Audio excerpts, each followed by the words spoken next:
Michael will lead us in our meditation. Will I now? I guess I will.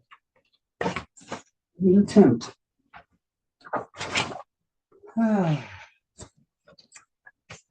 Good morning, and peace be with you. Peace be with me. Well, it's nice to be back and to see everybody.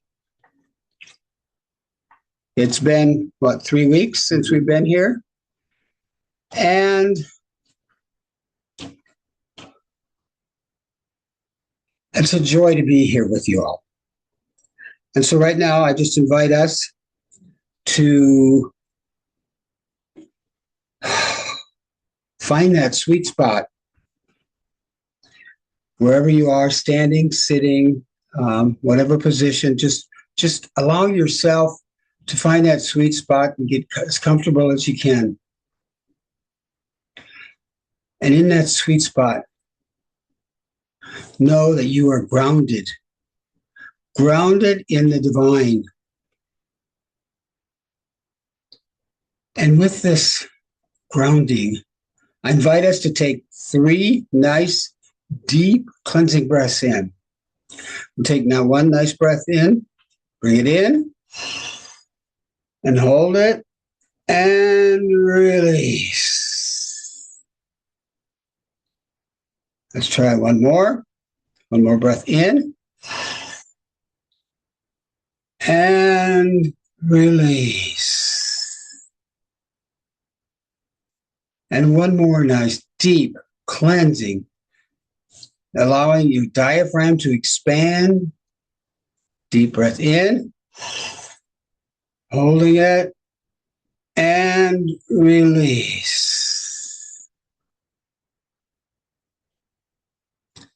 And as we allow ourselves to be still, allow ourselves to be present in this moment only. Not what's going to happen in 5 minutes or an hour or what happened before this time together. Just allow ourselves to be here and now, to be present to your body, to be present to your mind, and to the spirit that lives within each and every one of us.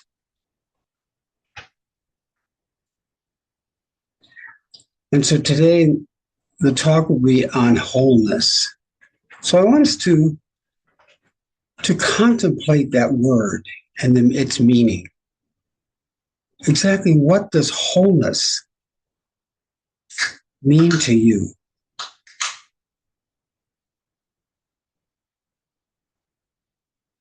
What does it encompass in your life, in your physical life, in your spiritual life, in your emotional and mental life? That's all part of wholeness. And being whole with each other. Because we are all connected. And we're all perfect, whole, and complete as we are. So to you, I ask, what does wholeness mean?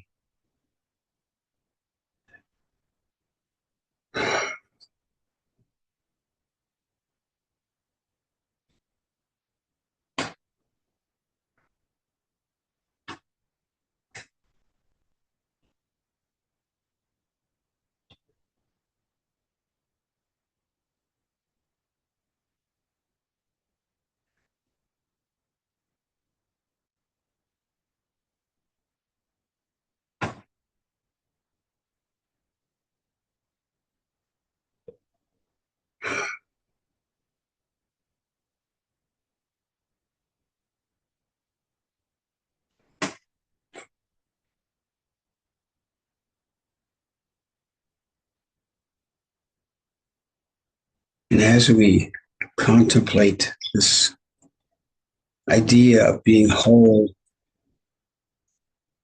with the universe, with each and every life, with each and every life force, being connected, being in touch with that wholeness.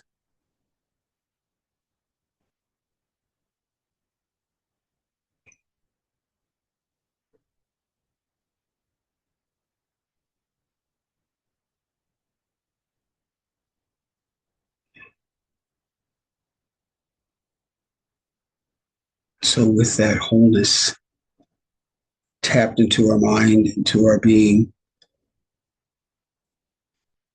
to carry that with us when we see people we meet on the street, others we meet, we can connect with them because we're whole. We are connected to each and every one of them. So when we meet it, you don't have to say anything.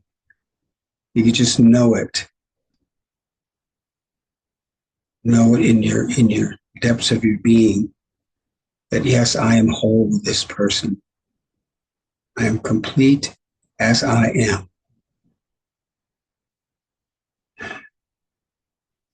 So with that, I invite us to wiggle your toes if you need and come back to the room. And so it is. And now we do our, if it's all worked correctly, not that, but a declaration. And we will say that 3 times. We are an expanding and loving community, working in a field of infinite potential. We are an expanding and loving community, working in a field of infinite potential. One more time. We are an expanding and loving community, working in a field of infinite potential. And so it is. So today, the reading comes from Thich Nhat Hanh. A community of people walking together on a spiritual path has a great deal of strength. Its members are able to protect each other, to help each other in every aspect of the practice, and to build the strength of the community.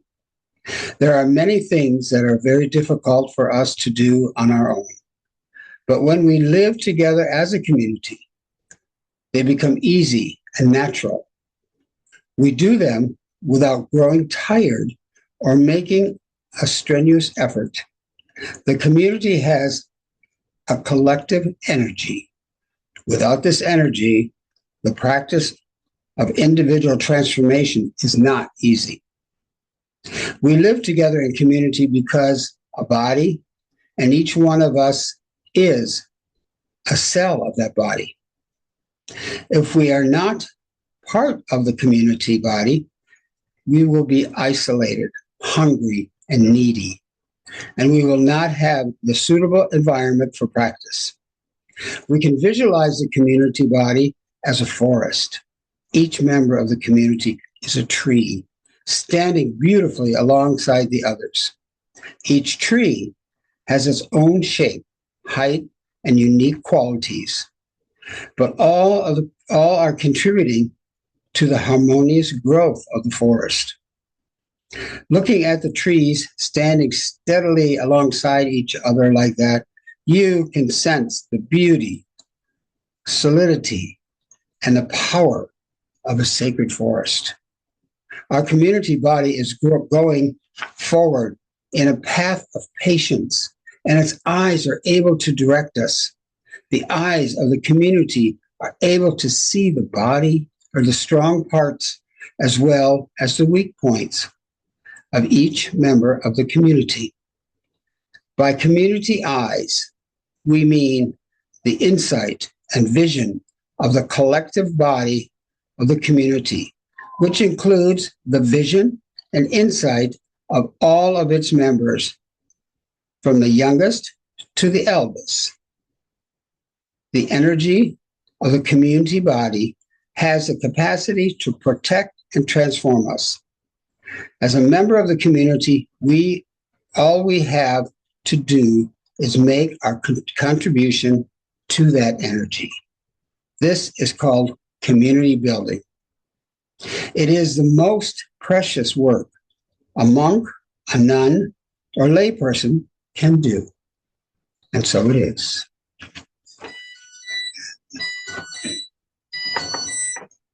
And I will start the song here.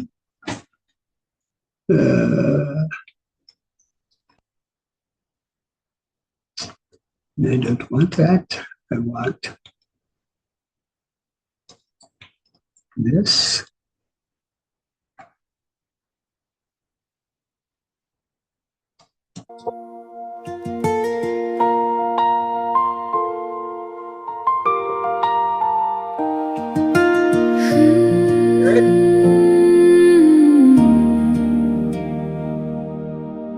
This is the map of the world I live in. This is the kingdom of my love.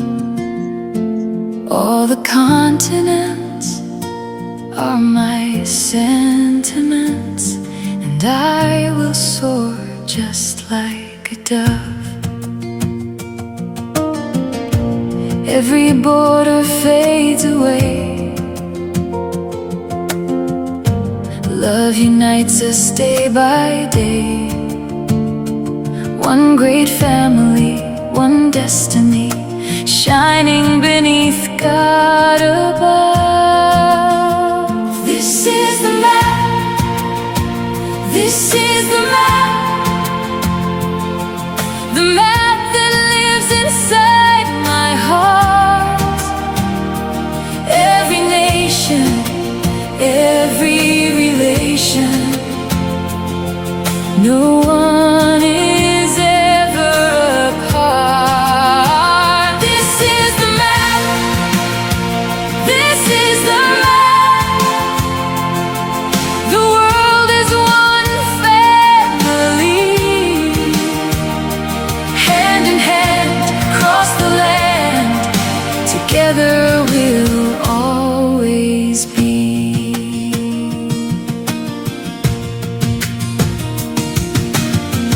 Jurisdiction gives the power to love each soul with sacrifice, serving all humanity without desire or any price. Walking humbly, standing tall, trusting God who guides us all, winning the mind, embracing mankind, the living truth I've come to find. I owe something to everyone, and everyone gives back to me. Between two open, loving hands lives the truth we all should see. Co-residents of planet Earth, sharing one united birth. Fellow beings, joyful greetings, living hand in glove. A for Australia, A for Asia too, A for Africa, where dreams forever bloom. E for Europe, A for Americas, A for Antarctica, our home belongs to us. The five oceans of emotion hold the seven continents. All the nations are relations, bound by love immense. This is the map. This is the map. The map that lives inside my heart. One humanity, one divinity, never to drift apart. This is the map. This is the map of the world I live in. This is the kingdom of my love. All the continents are my sentiments, and I shall fly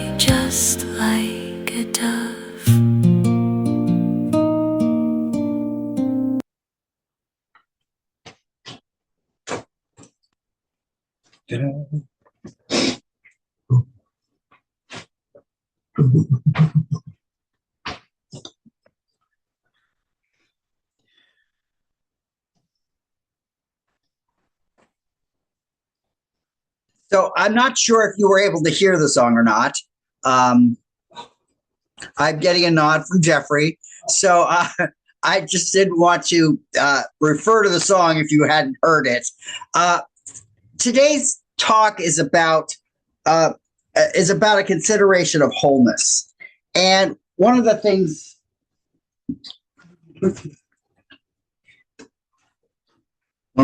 is I put my papers down somewhere. In the mix? No, they're not in the mix. Oh, here it is. I buried it underneath. So when we speak about wholeness as a religious concept, as a spiritual concept, as a practical way of living, there are calls to action. And what I want to propose is I'm going to be considering three things for us in today's talk. First, to experience wholeness, it means to exclude no one. Second, to experience wholeness means to identify both our hidden beliefs and our hidden biases. And then finally, to experience wholeness, we need to cultivate belonging. So again, the three things are: we are excluding no one, we are identifying our individual hidden beliefs and biases, and third, we are cultivating belonging. So what would it mean if we really believe that we are all one global family and that we are each unique expressions of life? The singer sang about looking at the world, looking at her life as a map. How often do we look at our lives as a map of how to approach other people?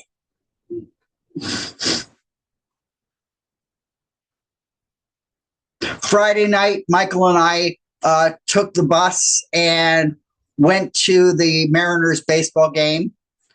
We left a little early because they were losing 7-0 at the bottom of the seventh inning, and the dog had been in her kennel for a long time. I give this description because, it's really easy to feel wholeness. It's really easy to feel connection when our team is winning. How often and how easy do we lean into things where being part of a winning team automates that sense of connection? And in the song "Take Me Out to the Ball Game," the idea is, and if they lose, it's a shame. It's not something terrible. It's not something that has to divide us. How often, in fact, do each of us have our own experiences of losing? How often do each of us have experiences where we aren't feeling connection?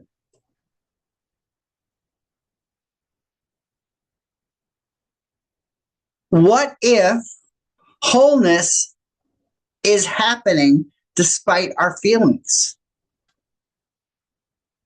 What if, despite our feelings, there are still actions that we can take? Centers for Spiritual Living came up with what's called a global vision. We envision a world in which we live and grow as one global family that respects and honors the interconnectedness of all life. A world where this kinship with all life prospers and connects through the guidance of spiritual wisdom and experience.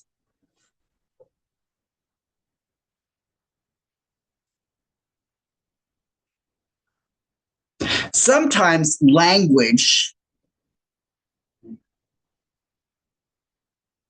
can help us move when our emotions aren't there in place.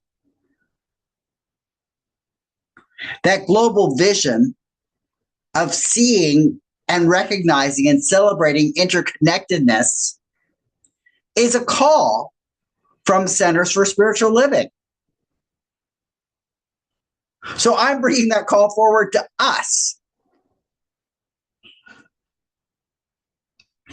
Yesterday, Reverend Michael and Stephanie and I went on a zip line adventure. And I have to say, it's an opportunity to see the different ways people can express themselves. Stephanie is fearless and bold.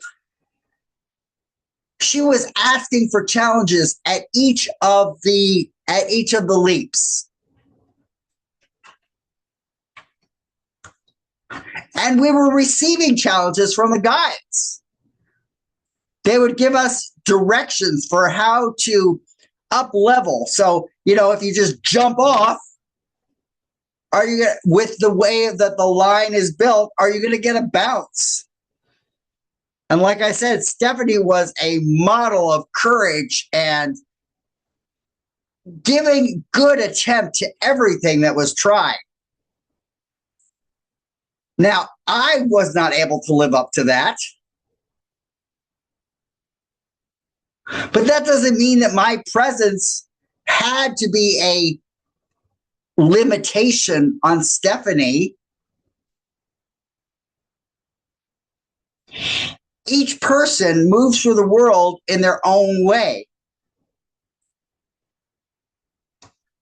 And to the extent that we hold a demand that other people move through the world exactly the way we are, is something that can only generate disappointment. We receive this kind of guidance when we're little kids. Can anyone think of a time when we were little that we didn't receive direction about how to be from our families?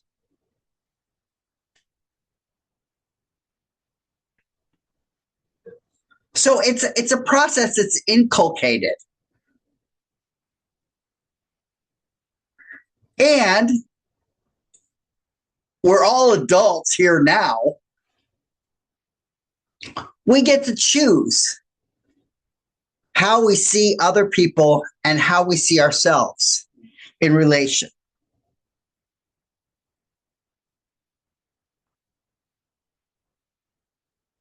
Ernest Holmes proposed that we acquire a new sense of human values in realizing that all humanity is divinity, waking up to itself through self-discovery and self-realization. All people are of life. The only evidence we have of divinity is humanity.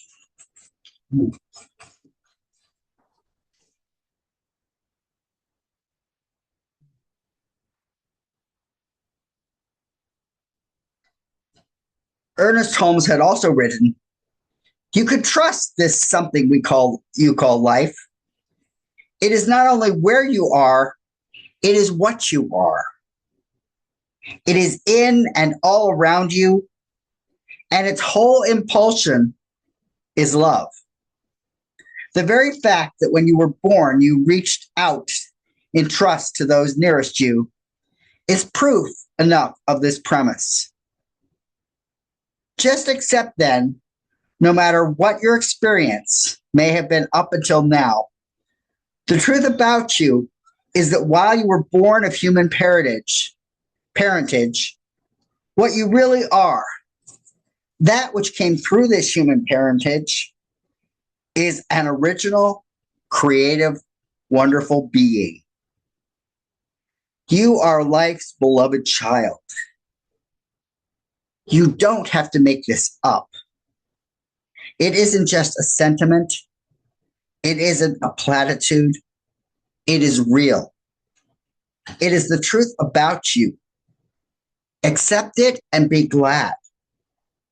The next proposition is that this is also true about everyone you meet. Everyone has the same feeling you have, the same desire, the same need, and no one can be happy until they have worked out the right relationship with life.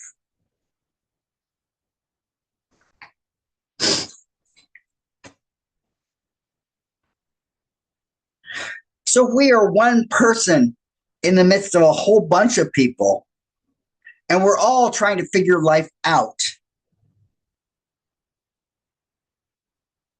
how do we live and express wholeness? This connection with life, this natural blessing of being with life. Well, again, I propose that there are 3 steps to do this. The first involves excluding no one. And everybody here knows that I have a hard time with one particular person in the world.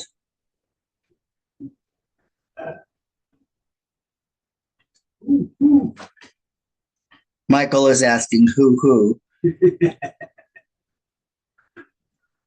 And I'm seeing Jeffrey smile. So I have a difficult time with many, if not almost everything, that our current president says, does, expresses. See.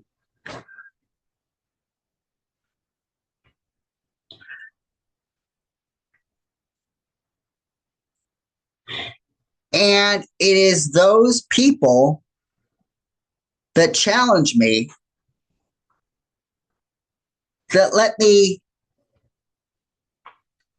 determine the degree to which I'm going to let my beliefs and my values guide me versus my reactions. There's an expression about responding to people who exclude.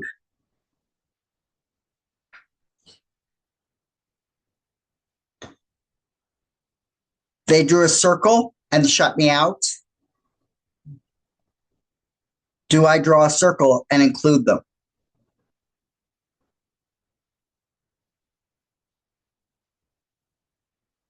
Can I see? Can I understand? Can I recognize? Can I forgive that some of the things that our president does come from a place of personal insecurity?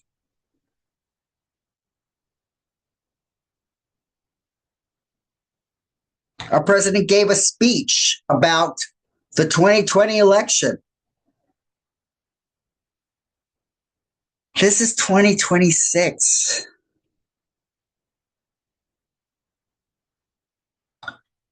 And I can shake my head and think, is this person ever going to get over it?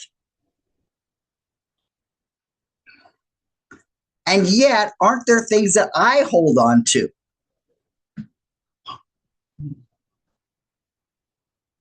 Or are there stories that I still recount from my childhood? Ways that I was treated.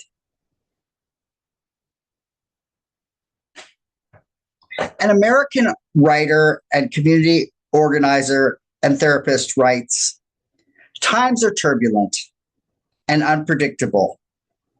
No matter our affiliation or perspective, if we look soberly around, we can't help but see that the world is on the brink. We are exhausted anxious, agitated. Many of us have narrowed our visions and turned to protecting those we define as our own, our we, reining in our ideas of who matters and who is deserving of care. She wrote this in What It Takes to Heal. However, if we truly believe in one global family, we cannot afford to exclude anyone. Inclusion requires that we confront our notions of who is valuable and who isn't, who is amenable to care and who isn't. Our individual and cultural hidden beliefs keep us from opening our hearts and souls and make us other people, set them outside of the circle we draw. So this week, one action for excluding no one is just to pay attention to when we other. When do we exclude? When do we see this happening in the press, in social media, in conversations, in our own thoughts?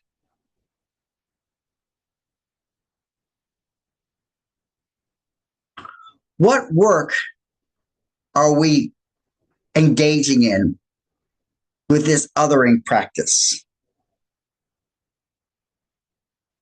How can we begin to include rather than exclude?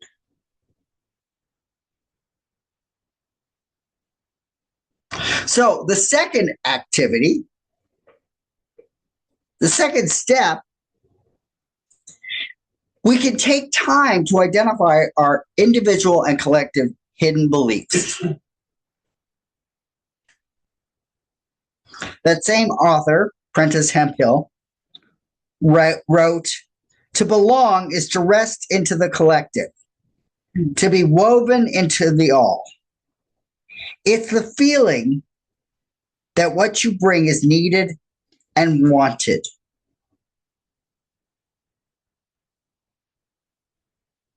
Humans often create belonging by dividing the world into us and them, assigning positive values to the us and negative values to the them. I was describing the zip line. Now, Stephanie could have very easily othered me by saying, "What a coward. Vaughan didn't do those challenges." But Stephanie didn't do that. Stephanie celebrated and supported the way that each person approached the zip line.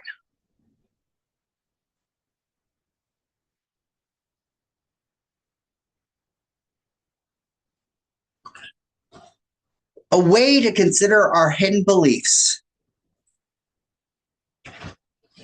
is to see where we see ourselves disconnected.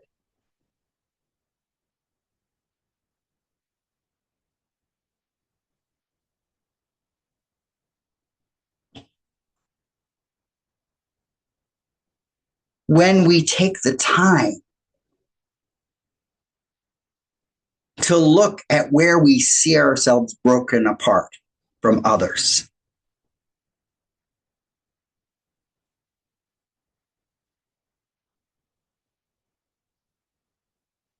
So, the life work related to this is to take some time and journal about hidden biases and beliefs. We may want to start with something easy, like simply what we like to eat. What foods do you think are wonderful? And what foods do you think are awful? When I first met Michael, I loved Brussels sprouts. Adored them. Michael did not have that same emotion. in response to a meal with Brussels sprouts. Now, we don't eat Brussels sprouts all that often. It's not like a weekly part of our diet.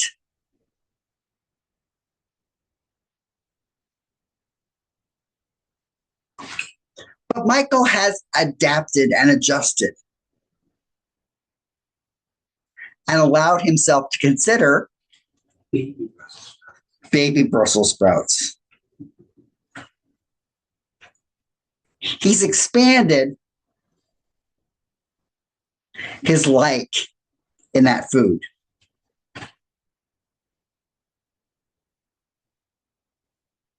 And as we start with something simple, like the foods we like or the foods we hate,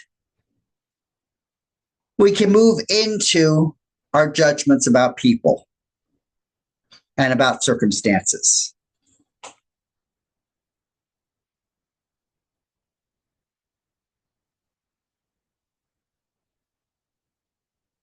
So consider that life work about looking at our hidden biases and beliefs. The third step involves cultivating belonging. To cultivate belonging, we need to recognize and celebrate our differences. In a society where we, the people, includes all the people. And this came from the same book that Hemphill wrote, quoting a professor, John A. Powell. One way that Powell identified for cultivating belonging is bridging.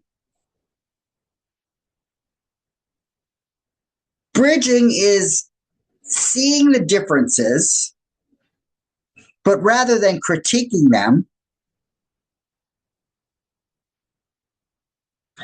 looking at what they have to offer.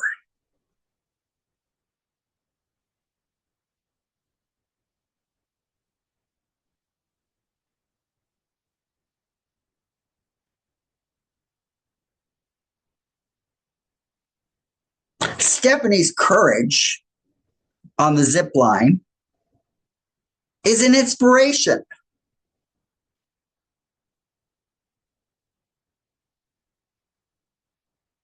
It's something that I can aspire to practice.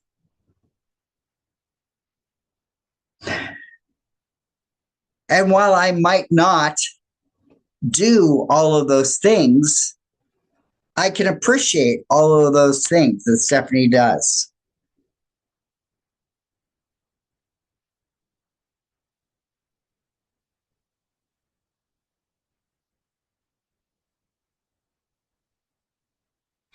Looking at the differences rather than being a place of judgment and blame and dislike can become a place of inspiration.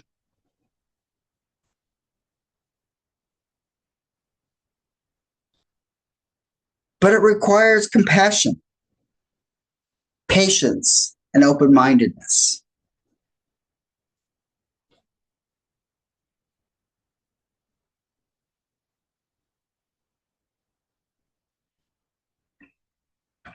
Finally, when we think about a world that works for everyone and all of creation, what does that mean?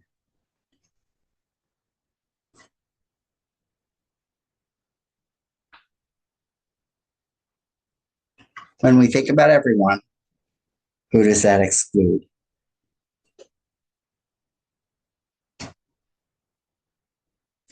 This week, think about the ways that we can include, that we can celebrate our wholeness, our uniqueness, and how others are places for that wholeness.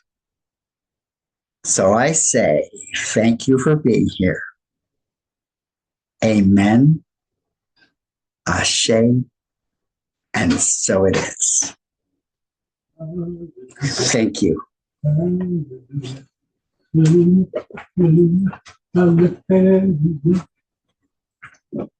Stop the recording.